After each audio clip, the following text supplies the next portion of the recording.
റിലീസിനെത്തുന്ന ദിവസമാണ്. എന്താണ് പറയാനുള്ളത്? ചേട്ടന് അഭിനയിച്ച ഒരു പടം കൂടി എത്തുന്നു.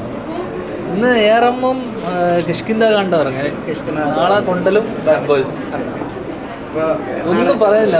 കാരണം വെച്ചാൽ ഇത് കഴിഞ്ഞ് കഴിഞ്ഞാൽ ദിലീപേട്ടൻ ലിസ്റ്റിൻ്റെ പടമുണ്ട്. ലിസ്റ്റിനാണ് ഏറം പ്രൊഡ്യൂസ് ചെയ്യുന്നത്. സോഫിയ പോളിൻ്റെ അടുത്ത പടം ഞാൻ അഭിനയിക്കുന്നത്. അത് കൊണ്ടൽ അവരെ പ്രൊഡ്യൂസ് ചെയ്യുന്നത്.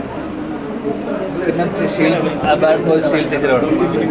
ആരെ പറ്റി ഒന്നും പറയാൻ പറ്റില്ല, ഒന്നും പ്രതീക്ഷിക്കണ്ട. കാരണം ഇവർക്ക് അടുത്ത പടമുണ്ട്. അപ്പോൾ എന്തായാലും വിഷുവിനൊരു പടം ഉണ്ടായിരുന്നു, ഓണത്തിനൊരു റിലീസുണ്ട്. എല്ലാ പടം ഓടട്ടെ, വേറെന്താ. ബാഡ് ബോയ്സ് സിനിമയുടെ നിർമ്മാതാവ് ഷീൽ ചേച്ചി ഒരു ഫേസ്ബുക്ക് പോസ്റ്റ് ഇട്ടു. കണ്ടു. അതിൽ ഇപ്പോൾ പെപ്പയാണെങ്കിലും അതുപോലെ തന്നെ ടോവിനോ ആണെങ്കിലും ആസിഫ് അലി ആണെങ്കിലും 3 പേര് ഒരുമിച്ച് ഇന്ന് അങ്ങനെ സെൽഫി എടുത്താൽ അതൊരു പവർ ഗ്രൂപ്പ് ആകും. എന്താണ് ചേട്ടൻ തോന്നുന്നത്? അല്ല, എനിക്കത് ഞാൻ ഇന്ന് ഇവന് കാണിച്ചാന്ന്, ഇപ്പോൾ വരുന്ന വഴിക്കാണ് കാണിച്ചാന്ന്. അതെന്താണ് അവരുടെ ഇൻ്റർവ്യൂ എന്താണെന്നോ എന്തിനെ പറ്റിയാണെന്നോ എനിക്കറിയില്ല.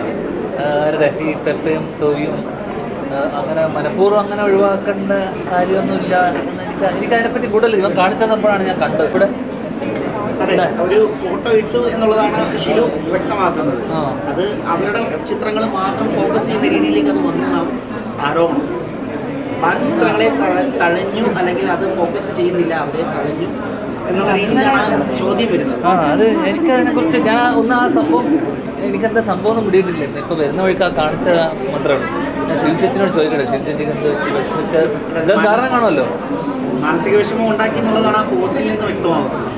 പോസ്റ്റും കാണിച്ചു തന്നു. പക്ഷെ എനിക്കതെന്താ എന്താണ് സാഹചര്യം, എന്താണ് അവർ അങ്ങനെ ഒരാൾ എല്ലാ സിനിമകളും ഓടണം എന്നുള്ളത്. പിന്നെ ഇവരൊക്കെ ലിസ്റ്റിൻ്റെ പടമാണ് ഏറമ്മ. ലിസ്റ്റിനാണ് ബാഡ് ബോയ്സിൻ്റെ ട്രെയിലർ ലോഞ്ച് ചെയ്യാൻ വേണ്ടി വന്നത്. അവരൊക്കെ അടുത്തറിയുന്ന ആൾക്കാരല്ല. അപ്പോൾ അവരെ എല്ലാവരും അങ്ങോട്ടും ഇങ്ങോട്ടും പരിചയമുള്ള, അങ്ങനെ മനഃപൂർവ്വം തഴയുക അങ്ങനത്തെ ഒരു സാധനമൊന്നും ആരും ചെയ്യുമെന്ന് എനിക്ക് തോന്നുന്നില്ല. പിന്നെ ചേച്ചിക്ക് അതെന്താ വിഷമം ഉണ്ടാക്കിയത് ചേച്ചിനോട് തന്നെ ഞാൻ ചോദിക്കണം. എന്താണ് അതുമായിട്ട് ബന്ധപ്പെട്ട കാര്യം നമുക്കറിയില്ല.